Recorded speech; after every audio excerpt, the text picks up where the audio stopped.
Ryan, what is your growth over the last 3 years? Vic just kind of alluded to it, if you don't mind sharing. Yeah. Um, We've grown a lot. but you had your first $1 million month last month. Is that correct? Yeah, we grossed over $1 million in sales.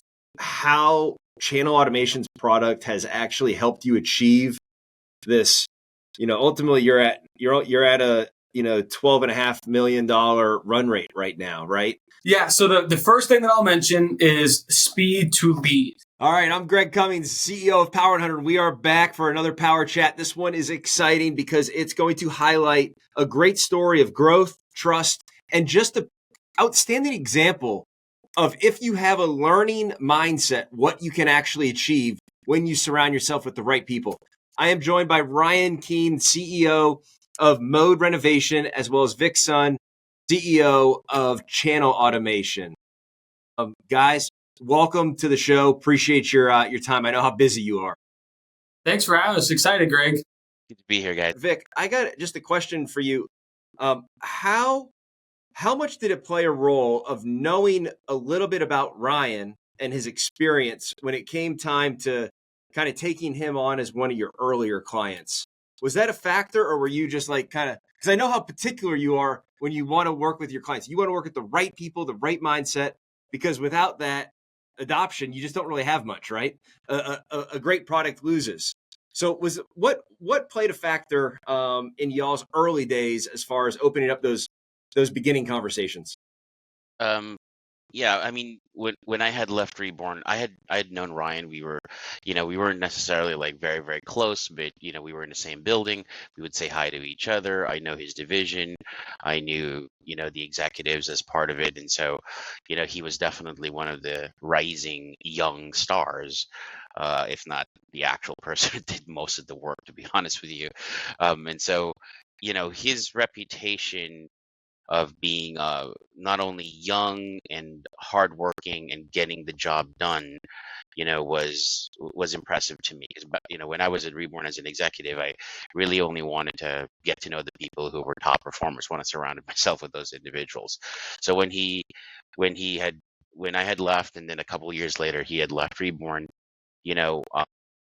kind of had still a little bit of a bone to pick, with Reborn. Kind of wanted to do something to upstage what I have done over there. And when Ryan said, "Oh, I'm going my own, and I'm going to be competing directly with Reborn," I mean, that's really one of the main catalysts. I thought, perfect. Like, this is someone who is, zero. If there's anybody who can compete with a company that we grew, right, to this juggernaut, right, it would be this individual. And so, we hooked up. I didn't even have channel automation back then. I was just kind of helping him with things that I knew, and kind of just starting the company, logos, brands, marketing, that sort of thing. And then eventually, when I opened channel automation, he was one of our first clients. That's awesome. Now, it's not yesterday, even though, Ryan, your office looks completely empty. I guess We just moved in, man. Give me a break. So talk to me about that. You just moved in. What's the building? What was the reason for the move? Yeah, so when I started my company, I was working out of my garage, like a lot of people. I had my home office, and I filled up my garage pretty quick with materials. And then we signed our first lease on a building, and it was only about 2,500 square feet. And we outgrew that very fast. So we were there for about 2.5 years. And at that point, we were busting at the seams. You'd walk in downstairs. I had like people at kitchen dining tables. Upstairs offices were all packed. People in the warehouse. You couldn't even walk through the warehouse because there was just stuff everywhere. So we made the move about a couple months ago. We went from 2,500 square feet to now we're just shy of 8,000. So now we have a legitimate warehouse, production room, conference room, offices. We're a real company now. So I awesome. kind of prioritize. It's like Pinocchio. It's like what Pinocchio is. I'm a real boy. That's what it's all about. That's what this industry is all about, man, is going in and learning from a great company what to do, and then, going out and really achieving, if that's your dream, to go achieve a little bit more, right? And build something that's yours. I'd love to go back to that kind of maybe a little bit of a scary moment, right? Where you leave and then you're like, you know what? I know how to install all this stuff. Maybe I should just start my own company. And, we're big believers in components of, having the right people around you. And if you don't have the right people around you, you're just always going to be limited on what you can achieve. And so those very early days when you're working out of your house, and when your garage was still empty, right? Never mind, never mind when it was full. But like, how much did being able to pick up the phone and call Vic, and kind of lean on him, how much did that help your success when you're navigating, off your cell phone and, out of the back of your car? Well, yeah, good question. Yeah, I only knew production side. I knew how to install showers. I knew nothing else about lead generation, call center. I didn't know any of that. So to be able to pick up my phone and call someone like Vic, I mean, it took my learning curve from probably a couple years and shrunk it down to a couple months. I mean, immediately he said, you got to get your CRM. You got to track this. You got to track that. What does this look like? I was like, I've never heard these words before. What's NSLI? What's set rate? I don't know these things. So it was good. I'm a very big believer that you are who you hang out with and who you surround yourself with. So like you said, I want to be around the Vics of the world. I want to be around the Gregs of the world. I want to learn from you guys. And sometimes it's the hardest thing is to pick up that phone and to call someone and say, I need help. I don't know how to do this. It's a little humbling, but it's going to get people in this industry. They love to help.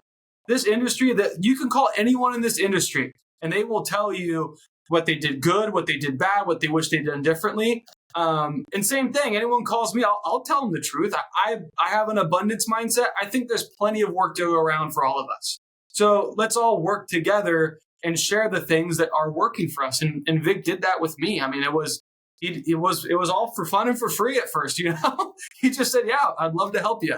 Let's jump kind of over to the growth process because Vic, you had a little bit of a transformation, right? You went from kind of a consultant marketing to then dialing in, seeing an opportunity and a gap in the industry as far as being able to scale without adding additional folks in your call center and things like that, streamlining the marketing process, the intake, the booking, and ultimately it formed channel automation. Can you talk about those early days of like how important it was to have somebody like Ryan as an early adopter of your product, that you were not only able to, from somebody that started something a couple times over, having those early adopters that trust you and that will work with you play such a pivotal role in the development of your company. Can you talk a little bit about, that maybe things that Ryan didn't know, how much he might have helped you with your product and your process, and ultimately what returned back to him to grow his business, 10x in 2 years? Yeah, I mean, it was really important to work with people like Ryan, and he's a very loyal, not only customer but friend. Like we share a lot of these same values of being true to to the people that help us. And so I saw that early in the beginning with him. I mean, both him and I were talking about our financial struggles opening the business. Like it sucked. You know what I mean? Like our cars were like not updated at all, and I mean. I think now we both have nicer cars, but it's like back then it was really important for me to see somebody like him grow. We were very lucky in the beginning. We had really large clients like manufacturers, and then we had companies like Ryan that started. And so in order to test the true value of AI and automation, you really have to be able to scale it across a large company and companies that are starting. And what's impressive with Mode Renovation is if you think about the trajectory, which I'm sure he'll share, that growth spurt that they had over the last 3 years, is that he is able to achieve, I'm going to refer back to where we both work, Reborn. He is now at that level 3 years that Reborn took 24 years to go. When I first got there, they were been in business for over 20 years. It took them that much time to get to the numbers that he has now gotten to in a short amount of time. But what I am saying is that support to somebody like this, like what you said, to kind of level that playing field, and in fact, give them an advantage, is massive. Ryan, what is your growth over the last 3 years? Vic just kind of alluded to it, if you don't mind sharing. Yeah. We've grown a lot. No, so like first year in business, I have my numbers written down, so I'm looking at first year of business, we only did a little over $1 million. Second year, we did 1.8 million. Third year, we did 3.1. This was last year. And then this year, right now, we're trending to, we'll probably end up right shy of 9 million. So a lot of our growth has happened in the last year. It's been very hectic. I went from 10 employees and now we have over 40. Went from being in no home shows and events to now we're in three fairs, festivals, or something, something or the other every weekend, right? We're doing almost 12 events or shows a month right now. Dialers, sales reps, it's good. So you're doing a lot of event marketing. Is that what you said? Yeah. A lot of event marketing. That's awesome. That's awesome. We're seeing the best companies have a lot of success in event marketing, as well as there's no one or the other. You got to say both on all marketing fronts. You got to have a balanced attack. That's very cool that you guys are dialed in on doing that. And then you're capitalizing when your phone rings on the conversion element of it. And then a congratulations, I guess, is almost in order. One more day or so. But you had your first $1 million month last month. Is that correct? Yeah, we grossed over $1 million in sales. Well, hopefully we'll see what we keep at the end of it. Yeah. But yeah, no, it's been cool. I didn't really expect a lot of this when I first started out. I quit my job at Reborn when I was like 23 years old, 22 years old, and started my own company. I was just young and dumb. Still am. I'm only 28. It's been cool and it's been really fun to go through this. I don't think I could do it if I didn't have the VIX in my life. I really didn't. Because there's things that came up that, it's hard being a business owner. People don't talk about it. There are some days you walk in the office and it's just a punch in the gut after a punch in the gut. I know there's times I've been calling Vic and go, man, I just got to tell someone about this. You never believe what's going to happen to me. But part of the growing pains. What would you say? Let's talk. I'm curious to hear from your perspective as far as the actual channel automation product as it stands within your company today. Can you highlight how channel automation's product has actually helped you achieve this? Ultimately you're at a $12.5 million run rate right now, right? From opening your doors in 2023 to that right now is remarkable. How much, and can you talk about exactly what channel automation has done for your business and how it's helped grow? Yeah. So the first thing that I'll mention is speed to lead. I cannot stress that enough. So if you get an inbound lead, whether it's from an aggregator, pay-per-click, from a show and event, especially if it's a shared lead, if you're not the first one calling them or texting them, you lost already, in my opinion. So that's the one thing. I know that if my call center is on break, if maybe someone called out that day, at the very least, because of channel automation, they're getting a text right off the bat. We have an AI bot that can set the appointment. So I'm not necessarily reliant on just humans anymore, right? Because things happen with employees. But that speed to lead is crucial. So knowing that no matter what, any inbound lead that hits my system, they are going to get a text within seconds of filling out that form. So that puts me at top of priority. That's all channel automation. And then it was in the last, I think, year that we launched the AI chatbot that goes along with that, the texting chatbot. So now it used to just be these standard templated messages, but now our AI chatbot can actually have a full dynamic conversation and set an appointment, qualify the appointment, set it, confirm it, everything. So now we're setting appointments and getting appointments on the schedule without a call center rep lifting their finger. That's amazing. So that's been how channel automation has really directly helped us. And then I can go on even farther with our rehash flows, because rehash is huge in our business. You should call on those appointments that you ran yesterday. So same thing, channel automation, taking care of that. I don't have to worry, did Joe call those rehashes yesterday? I know they're getting contacted already. What has it done for your conversion, do you think? This might be something that's difficult to put a hard number on, but what is that? What do you think having Vic's team put together that custom solution with the AI, agents and everything, soup to nuts for you? What do you think that's doing ultimately for your customer experience, right? Because it's not just an AI product that books it and it's a robot, right? It's truly making it's enhancing the customer's experience from my vantage point, but I'm asking you in confirmation of that. So yeah, with the chat bot, it's funny. I've given it to family members, the text, not telling them it's AI, and they can't tell the difference. Yeah. But as far as customer experience go, we live in a day and age where people want things now, right? I blame Amazon for that. I can order it today and get it tonight, but people want things now. So same thing. If a customer texts in, I want to respond to them now. They're not going to wait for us. If I'm relying on an agent to go on their computer, find that text message and to respond, I'm probably too late. But with the channel auto, I know they're getting that response right away. And that leads to happier customer. We're on top of it and we get higher set rates. So how it's actually helped our metrics. When it comes to lead aggregators in our space, you get mixed opinions. Some people love lead aggregators. Some people hate lead aggregators. Me personally, I love them because we do really, really well with them. And it goes back to that speed to lead. So our typical lead aggregator, we're setting in like the 25-ish% range, which is really high for a lead ag.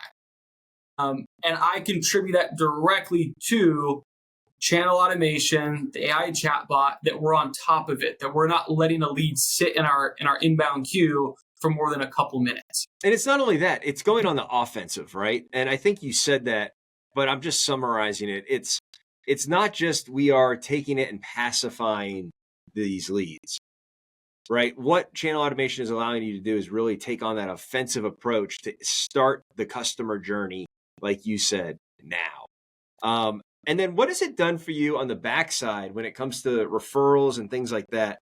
Has channel automation, because of the whole process being a little bit easier, smoother, more timely, have you seen an uptick in your repeat business or referrals, I should say? Yeah, so that's a great point. We like, especially in the last 6 months, we really focused on referrals and rehashes. So same thing on our rehashes. Every appointment that we ran yesterday gets put in the rehash queue for today. And we have a whole separate flow that's through channel automation of different text messages and content that we'll send out to them looking for a response. That's just on the basic level. I know everyone's getting contacted. Now what I can do though is a couple of clicks in channel automation. I can do a custom template message to everybody in my database, to every job that we've completed, to every appointment that we've ran. And so we'll do that like at the end of the month. We'll do like an end of month sale and I'll send it to every appointment that we ran this month. And we'll get a couple jobs out of it every single time. So it's more of that I can now reach so many more people with a lot less clicks, if that makes sense. And it doesn't come across as a, just as a robo text. I always hate those ones where I know I'm chatting with a text bot or a chat bot. I hate that. It's fake, I don't get that with channel automation, and our customers aren't really realizing it either, because we've trained it over the last couple of months on how we want it to respond to certain questions, how we want it to respond to certain objections. So it's not just an AI bot anymore. That is a mode renovation call center representative. Like that's trained to help our customers. That's killer. That's killer. Vic, back from your side, brother, what makes Ryan so successful with this? Like if there was a client, reason why somebody was successful, or maybe somebody that you want to just you want to put this on a billboard, like, look, Ryan is successful in this because of X, Y, and Z. What traits are you seeing in Ryan and his team that are generating these 10x results? Well, for us, he's really the poster child for this industry. We've started to see more and more younger. I'm talking about 20s, right? Just like Ryan, entrepreneurs infiltrating the space who used to be the apprentices or the people who were just working with the big companies, and they're seeing that there's actually a lot of opportunity, and it's really fun to work in home services. And it's people like Ryan who when you're young like Ryan and you're entrepreneurial, the one thing why he's so good with automation, AI, and the successes and all the other things that he's doing is because he's also he's also courageous. He's unafraid to test things. So when we are first starting, I told him, hey man, we're gonna do this thing. He was just like, yeah, just do it, man. Just do it. And he doesn't really ask for the details because that's not his. His thing is like, I want to see the results, and he learns from it very quickly. And so I think being the poster child for the younger group that's going to start to dominate in the next 10 years, that's going to have an opportunity to either sell or continue to just grow, is that they are able to they have an appetite for experimenting with technology. They're not averse to change, and lead sellers love people like Ryan because he's, as somebody who is young, he sees the future, right? So he actually doesn't look at lead aggregators from, normally you'd see like 1 month, 2 months, he's done. Like Ryan looks at it from a 6 month to a year's perspective, and that's why lead providers that we refer to him in the relationships that he's built, over the years, they stick with him and they give him, the best services, simply because, again, he is not only able to see the future, but he's looking at it from a perspective of, I'm going to stick to this, make it work. And he has the appetite for that because he came from, that's also the thing that I think a lot of companies have started to lose, is like they're not as, they're not as risk takers anymore. Whereas Ryan never forgets where he came from and the people that's helped him. Like he always goes back to when we talk, it's like, dude, remember when, it was just me. Really, it was just him, and he was doing all of that stuff. So I think those are the values that we want. And but I'm really excited for the home services. I'd like to see more people like Ryan succeed, the younger generation, and he is the poster child for home services, the up and coming winners. Of being able to blindly trust somebody like Vic, like you did. You always need a little bit of luck, right? But it's never really luck because you put yourself in that position to have that relationship that you could then lean on later. But having those mutual relationships, that this one that we're talking about today, is critical. But what would you have? What would your advice be to somebody that was in your shoes a couple of years ago that is now thinking about making the jump to an automation, to an AI, or maybe get out of their own way as far as this is how we've always done it? So I think, or I know, AI is not going anywhere.